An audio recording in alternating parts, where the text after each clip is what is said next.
ಕರ್ನಾಟಕ ರಾಜ್ಯ AIDS prevention society ಗುತ್ತಿಗೆ ನೌಕರರ ಸಂಘದವರು ಇವತ್ತು ವಿಶೇಷವಾಗಿ ಈ ಸ್ವತಂತ್ರ ಉದ್ಯಾನವನದಲ್ಲಿ ಸುಮಾರು 10 ವರ್ಷ, 15 ವರ್ಷ, 20 ವರ್ಷ, 25 ವರ್ಷಗಳ ಕಾಲ ಈ ಕಡೆ ಕೇಂದ್ರ ಸರ್ಕಾರದ ಸಾಮ್ಯದ ನೌಕರರು ಅಲ್ಲ, ಈ ಕಡೆ ರಾಜ್ಯ ಸರ್ಕಾರದ ಸಾಮ್ಯದ ನೌಕರರು ಅಲ್ಲ.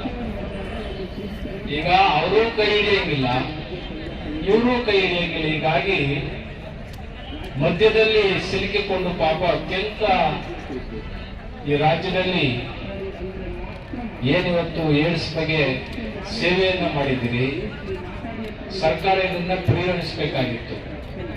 ಕೇಂದ್ರ ಸರ್ಕಾರದವರು ಈಗಾಗಲೇ ಹಲವಾರು ಸಂಸ್ಥೆಗಳನ್ನ ಮುಚ್ಚಿಬಿಟ್ಟಿದ್ದಾರೆ. ನಾವು ಪ್ರಾಜೆಕ್ಟ್ ಕೊಡಕ್ಕಾಗಲ್ರಿ, ಮುಚ್ಚ್ರಿ ಅದನ್ನ. ಈಗಾಗಲೇ ವಯಸ್ಕರ ಶಿಕ್ಷಣ ಕಂಪ್ಲೀಟ್ ಹೊರಟಾಯ್ತು. ಅವರೆಲ್ಲ ಇವತ್ತು ಬೀದಿಗಳಲ್ಲಿ ಭಿಕ್ಷುಕರಾಗ್ಬಿಟ್ಟಿದ್ದಾರೆ. ವಯಸ್ಕರ ಶಿಕ್ಷಣದಲ್ಲಿ ಕೆಲಸ ಮಾಡಿದಂಥವ್ರು ಸೆಂಟ್ರಲ್ ಸ್ಕೀಮ್ ಅಲ್ಲಿ ಮುಚ್ಚಾಕ್ಬಿಡ್ತಾರೆ. ಹಾಗೆ ಇದು ಅಷ್ಟೇ, ಇವರು ರಾಜ್ಯ ಮತ್ತು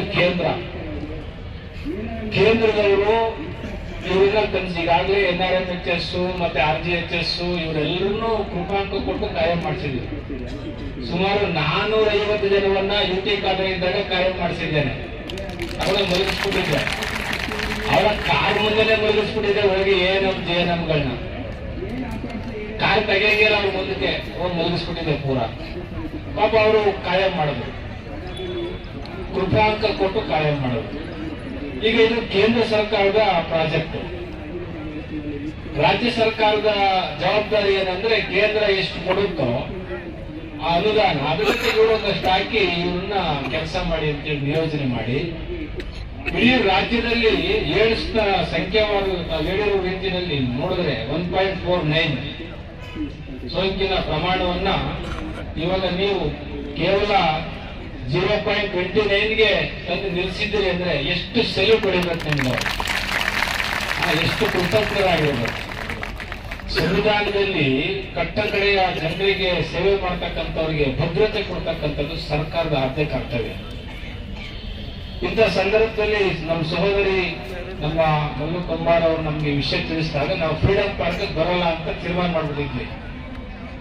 ಯಾಕೆ ತೀರ್ಮಾನ ಮಾಡಿದ್ವಿ ಅಂದ್ರೆ 135 ಸೀಟನ್ನ ಸರ್ಕಾರಕ್ಕೆ ತಂದುಕೊಟ್ಟಿರೋದೇ ನಾವು, ಈ ಸರ್ಕಾರಕ್ಕೆ. ಈಗ ಯಾರ ವಿರುದ್ಧ ಧಿಕ್ಕಾರಕ್ಕೆ ಹೋಗೋದು? ಸರ್ಕಾರ ತಂದಿರೋದು ಯಾರು? ನಾವೇ. ಈಗ ಸರ್ಕಾರ ವಿರುದ್ಧ ಹೋಗೋ ಬದಲು ದಿನೇಶ್ ಗುಂಡೂರಾವ್ ಫೋನ್ ಮಾಡಿ, ನೋಡಪ್ಪ ನಾವು ಹೋಗ್ತಾ ಇದೀವಿ, ನೀವು ದಯಮಾಡಿ ಈ ಜಾಗಕ್ಕೆ ಬರ್ಬೇಕು, ಜಾರಕಿಹೊಳಿ ಸಾಹೇಬ್ ನೀವು ಬರ್ಬೇಕು, ಇಲ್ಲಿ ಇರ್ತಕ್ಕಂಥವ್ರಿಗೆ ಒಂದು ಭದ್ರತೆ ಬೇಕೇ ಬೇಕು. 42,000 ಗೆಸ್ಟ್ ಫ್ಯಾಕಲ್ಟಿ, 42,000 ಗೆಸ್ಟ್ ಫ್ಯಾಕಲ್ಟಿಗೆ ಅವರಿಗೆ ಸೇವಾ ಭದ್ರತೆ ಕೊಡಬೇಕು ಅಂತ ಈಗ ಆರ್ಡರ್ ಮಾಡಿಸಿದ್ದೀವಿ. 42,000 ಸೇವಾ ಭದ್ರತೆ ಕೊಡಬೇಕು. ಹಾಗೆ ಗ್ರಾಮ ಪಂಚಾಯತಿಯ 5,000 ಗ್ರಂಥಾಲಯದ ಗ್ರಂಥ ಸಹಾಯಕರಿಗೆ 7,000 ಇದ್ದನ್ನ 23,000 ಮಾಡಿ ಸೇವಾ ಭದ್ರತೆ ಮಾಡಬೇಕು ಅಂತ ಮಾಡಿದ್ದೇವೆ. 4,386 ಅರಣ್ಯ ಇಲಾಖೆ ಸಿಬ್ಬಂದಿ 30 ವರ್ಷದಿಂದ ಸೇವೆ ಸಲ್ಲಿಸಿದ್ದಾರೆ. ಅವರಿಗೆ ಕೃಪಾಂಕ ಕೊಟ್ಟು ಸೇವಾ ಭದ್ರತೆ ಕೊಡಬೇಕು ಅಂತ ಸರ್ಕಾರದಲ್ಲಿ ಮಾಡಿದ್ದೇವೆ. ಅದಲ್ಲದೆ ಆರೋಗ್ಯ ಇಲಾಖೆಯ ಡಿ ಗ್ರೂಪ್ ನೌಕರರು, ಲ್ಯಾಬ್ ಟೆಕ್ನಿಷಿಯನ್ಸ್ ಮತ್ತೆ ಗುತ್ತಿಗೆ ಆಧಾರದಲ್ಲಿ ಕೆಲಸ ಮಾಡತಕ್ಕಂಥವ್ರಿಗೂ ಸೇವಾ ಭದ್ರತೆ ಕೊಡಬೇಕು ಅಂತ ನಾವು ಈಗಾಗಲೇ ಸರ್ಕಾರದಲ್ಲಿ ನಮ್ಮೆಲ್ಲ ಒತ್ತಾಯಗಳು ಈಗಾಗಲೇ ಆಗಿವೆ.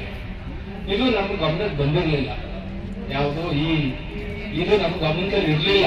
ಇಲ್ಲೂ ಯಾವುದು ಕರ್ನಾಟಕ ರಾಜ್ಯ ಏಡ್ಸ್ ಪ್ರಿವೆನ್ಷನ್ ಸೊಸೈಟಿನಲ್ಲೂ ಔಟ್ಸೋರ್ಸ್ ಇದ್ದಾರೆ ಅಂತ ಗೊತ್ತಿಲ್ಲ ನಮ್ಗೆ.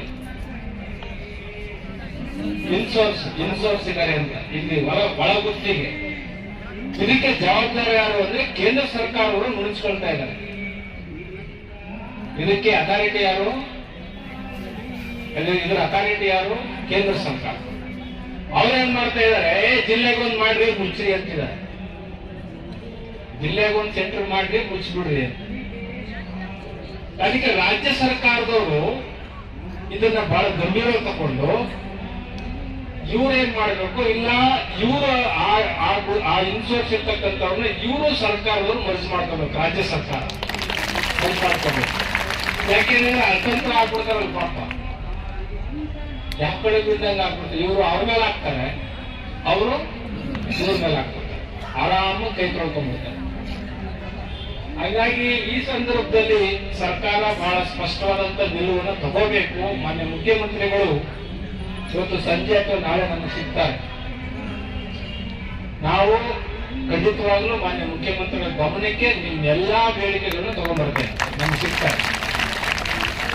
ಅದಲ್ಲದೆ ಒಂದು ನಿಯೋಗವನ್ನ ರಚನೆ ಮಾಡಿ ಆ ನಿಯೋಗದ ವರದಿಗಳನ್ನ ತರಿಸ್ಕೊಂಡು ತಾವೆಷ್ಟು ಜನ 1,500 ಇರ್ಬೋದಲ್ಲ, 1,800 ಚಿಲ್ಲರೆ 1,800 ಚಿಲ್ಲರೆ ಇರ್ತಕ್ಕಂಥ ತಮಗೆ ರಾಜ್ಯ ಸರ್ಕಾರ ಇನ್ಸೋರ್ಸ್ ಗುತ್ತಿಗೆಗೆ ಏನು ಮೆಡಿಕಲ್ ಕಾಲೇಜುಗಳಲ್ಲಿ ಕೆಲಸ ಮಾಡ್ತಿದ್ದಾರೆ. ಚಾಮರಾಜನಗರ ವೈದ್ಯಕೀಯ ಶಿಕ್ಷಣ ಇಲಾಖೆ, ಮೈಸೂರಿನ ವೈದ್ಯಕೀಯ ಕಾಲೇಜಲ್ಲಿ ಇನ್ಸೋರ್ಸ್ಗೆ ಮಾಡ್ತಿದ್ದಾರೆ, ಅವೇನು ಪರ್ಮನೆಂಟ್ ಮಾಡಿಲ್ಲ. ಯಾರ್ಯಾರಿಗೆ ANMಗೆ GNMಗೆ ಇನ್ಸೋರ್ಸೇ ಮಾಡ್ತಿದ್ದಾರೆ. ಸೊ ಅಲ್ಲಿ ಅವಕಾಶ ಸಿಕ್ಕಿದ್ರೆ, ವೈದ್ಯಕೀಯ ಶಿಕ್ಷಣ ಕ್ಷೇತ್ರದಲ್ಲಿ ಏನು ಅವಕಾಶ ಇದ್ರೆ ಖಂಡಿತ ನಿಮ್ಮನ್ನು ಅಲ್ಲಿಗೆ ಮರ್ಜ್ ಮಾಡ್ಕೊಳ್ಬೇಕು ಅಂತಕ್ಕಂಥದ್ದನ್ನು ಸರ್ಕಾರದಲ್ಲಿ ನಾವು ಬೇಡಿಕೆ ಬಿಟ್ಟು ನಿಮ್ಮ ಪರವಾಗಿ ಕೆಲಸ ಮಾಡಲಿಕ್ಕೆ ನಾವು ಸಿದ್ಧವಾಗಿದ್ದೇವೆ. ಸರ್ಕಾರ ರಚನೆ ಮಾಡುವ ಸಂದರ್ಭದಲ್ಲಿ